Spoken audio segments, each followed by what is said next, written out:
كسد وذا مركز شفاء القرآن أنا شافين كريتين في شديد سشيطان كي غيره سعيون تشرك إذا سحر كي شرك جيسا ربي باشافين كريه مركز شفاء القرآن ورقو قارو شيخي دي علماء آد وكان بذكر الشيطان مركز شفاء القرآن واحد كيريسان داوين كدرت النوعية ذكر دوين داوين تجنك بذكريسان يداوين في سحرك يقول بداوين إيش النوعية ذكر دوين سيدا كل شفاء واحد كيريسان قيد تجيب كرجع يضمرك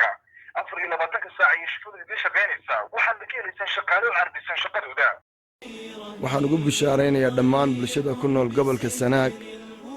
Erigaabo iyo nawaaxigeeda inaanu idin furnay markiis ama xarun daawadaas oo ah daawada herbalka ama dabiiciga ah oo nooc walba ahna daawo runtii aad iyo aad u tayo badan oo aad iyo aad u wanaagsan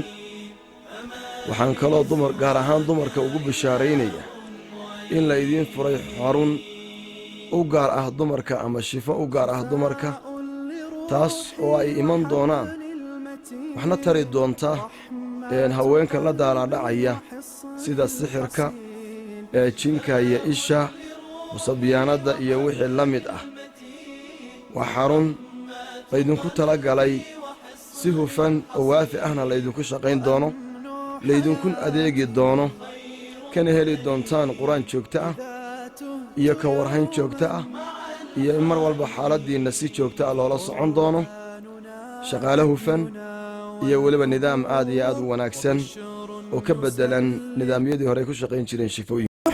وحبل المتين ورحمة قلبي وحصن الحصين شفاء لروحي وحبل